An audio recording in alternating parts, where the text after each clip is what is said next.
l'État.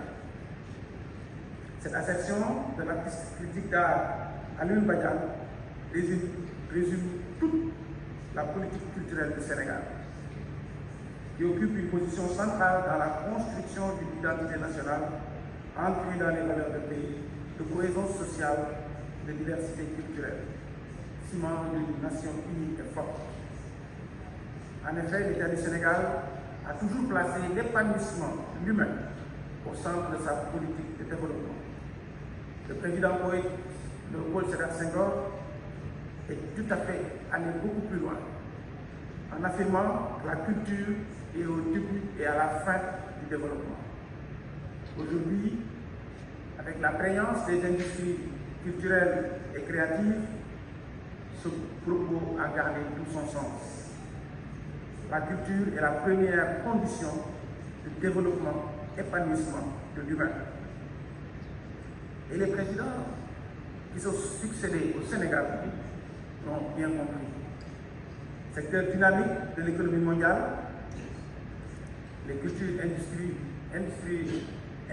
industries culturelles et créatives contribuent à l'offre d'emploi et au renforcement des opportunités économiques.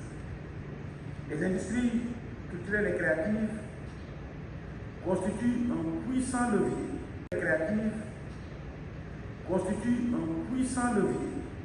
de développement et de rayonnement culturel.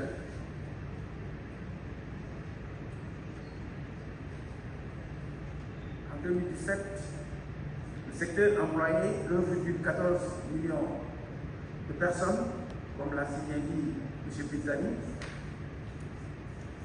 et des pays comme le Nigeria, le poids économique de Nollywood est reconnu depuis plus d'une décennie, et en 2013, l'industrie de la vidéo nigériane représentait 290 millions de dollars annuels et quelques 300 000 personnes qui y vivent et travaillent.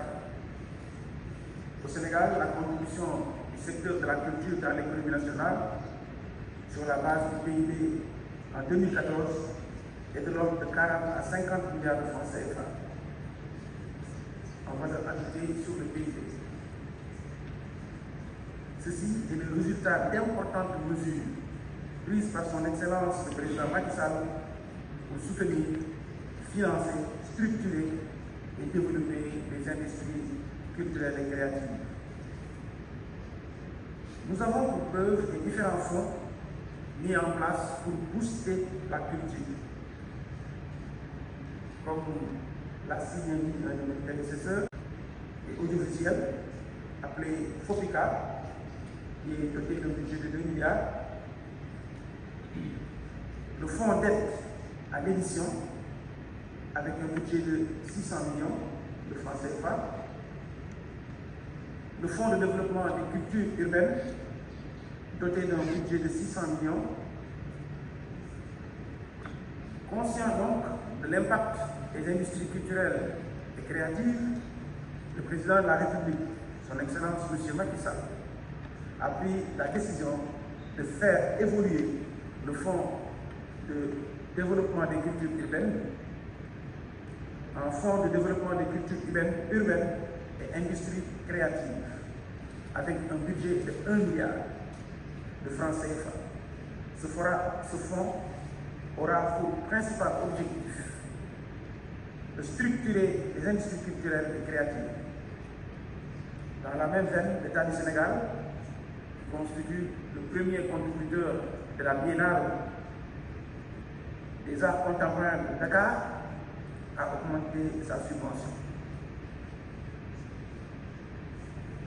Par ailleurs, la manufacture des arts sénégalais des arts décoratifs a également augmenté son chiffre d'affaires.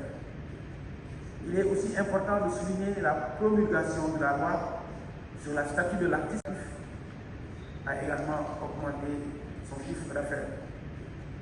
Il est aussi important de souligner la promulgation de la loi sur la statut de l'artiste, sur le statut de l'artiste et des professionnels de la culture qui leur reconnaît le statut de travailleur au sens de l'Organisation internationale du travail. À cela s'ajoute le Sénégal numérique SA, dont le directeur, mon jeune frère et ami, M. Bakout, est ici présent, pour le développement des industries créatives et créatives dans le contexte numérique, qui est devenu aujourd'hui une réalité. En effet, les arts et la culture sont en perpétuel mouvement. Le numérique a aboli les frontières et a réduit les coûts de démultiplication. J'ai l'habitude de dire on est passé de l'étal au village planétaire par le digital. Et c'est ça qui donne toute la qualité et l'importance de démultiplication du numérique.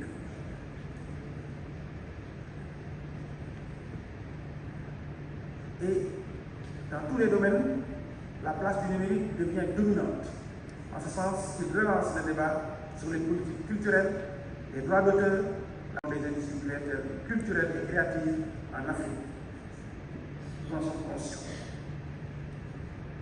La culture, mesdames et messieurs, est une activité économique et elle nécessite certes l'intervention de l'État, mais elle doit être portée par des entreprises fortes et viables.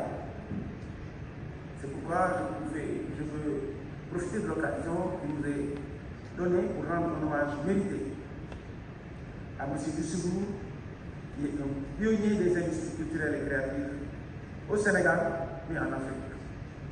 Mais aussi pour le remercier et le féliciter pour sa volonté constante de contribuer au développement et au rayonnement culturel du Sénégal, en particulier, mais de l'Afrique en général.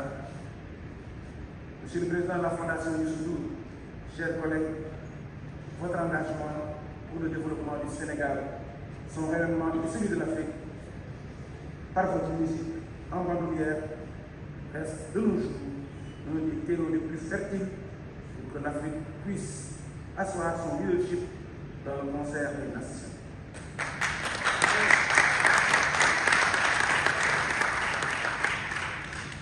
Au même titre que les industries culturelles et créatives, l'artisanat constitue un moteur de l'économie nationale. Et aux jeunes, par l'artisanat, d'avoir l'auto-emploi. L'artisanat représente une seconde chance pour tous les jeunes qui sont particulièrement nombreux, et cette chance, ces jeunes sont exclus jusqu'ici du secteur formel, l'éducation formelle, l'artisanat nous permet d'avoir une seconde chance. Mais maintenant, nous voulons que ce paradigme change, que l'artisanat ne soit plus l'école de la seconde chance, mais l'école de la première chance, parce que c'est une possibilité.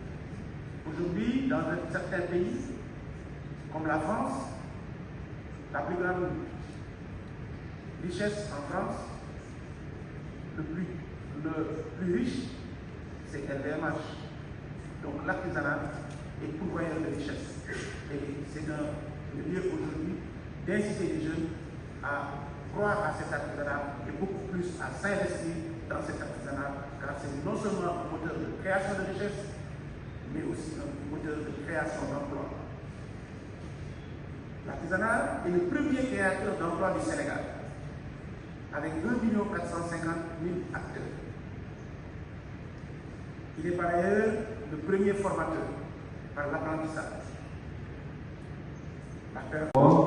Du Fonds de développement des cultures urbaines et des industries créatives, du Fonds de promotion de l'industrie cinématographique et audiovisuelle et du Fonds de financement de la formation professionnelle et technique, plus connu sous le nom de 3FTT. Créer un environnement propice à la croissance dans l'économie créative, dans les secteurs d'activité culturelle, me semble exactement être une des conditions essentielles pour que l'entrepreneuriat culturel puisse se développer et créer de l'emploi jeune et urbain pour l'essentiel. Prenons comme élément clé le besoin d'une formation professionnelle de qualité pour les métiers de la culture, la Team Europe, est engagé ici aux côtés du Sénégal en vue des prochains Jeux olympiques de la jeunesse de 2026 avec un soutien au secteur de l'audiovisuel et des spectacles vivants. Les professionnels de la formation de ces secteurs sont eux-mêmes les moteurs de cette nouvelle dynamique. Un consortium de la formation professionnelle des métiers, des arts et de la culture, à savoir le centre Yenanga, l'école Kotrajme et le Sénégal Talent Campus, organisera en juin un atelier au centre Douda Sec sur les enjeux de la formation professionnelle et du renforcement des professionnels du secteur. 1% selon la CNUSED du produit intérieur brut mondial en 2020. Les biens créatifs et les services créatifs ont représenté respectivement 3% des exportations des marchandises et 21% des exportations de services.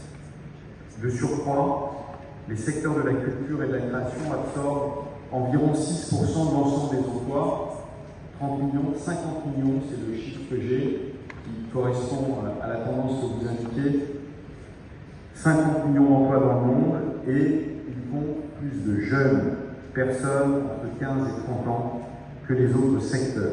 L'économie créative favorise donc l'inclusion sociale, la diversité culturelle et le développement humain. J'aimerais attirer votre attention sur 3 thèmes qui ressortent de ces chiffres. La jeunesse, l'emploi et l'employabilité et l'inclusion sociale. Ces sujets, comme vous le savez, sont au cœur du partenariat de l'Union européenne et du Sénégal. L'Union européenne est fort Afrique aujourd'hui parce que ce forum, les ICC, un vecteur d'emploi pour la jeunesse, à quelles conditions? Ce forum est au cœur de notre engagement.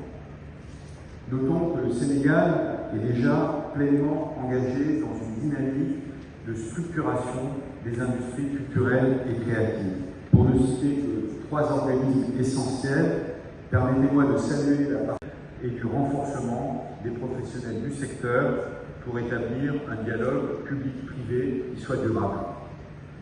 Créer les conditions pour l'emploi des jeunes, la question de ce Fort Afrique a forcément besoin de ce dialogue de partenariat public-privé pour établir ce dialogue. Pour conclure mon propos, j'aimerais évoquer un dernier point soulevé par le rapport de la CNUSED sur les perspectives de l'économie créative en 2022, qui met en relief l'importance des technologies nouvelles et naissantes qui modifient profondément certains secteurs de la création. Au village de l'économie créative, vous avez pu suivre hier le panel organisé par Créacel. C'est un projet pilote qui met en relief l'innovation dans les secteurs de la culture à travers le digital. L'Union européenne travaille actuellement sur une suite à donner à ce Créacel. Nous aimerions maintenir et élargir cette belle dynamique. Le pôle unique, qui est le réseau des instituts culturels et de coopération de nos États membres, et les professionnels des secteurs culturels et créatifs au Sénégal. Chers toutes, chers tous, je vous remercie pour votre attention et je nous souhaite un forum riche de rencontres et de nouvelles idées et dynamiques. Merci pour votre attention.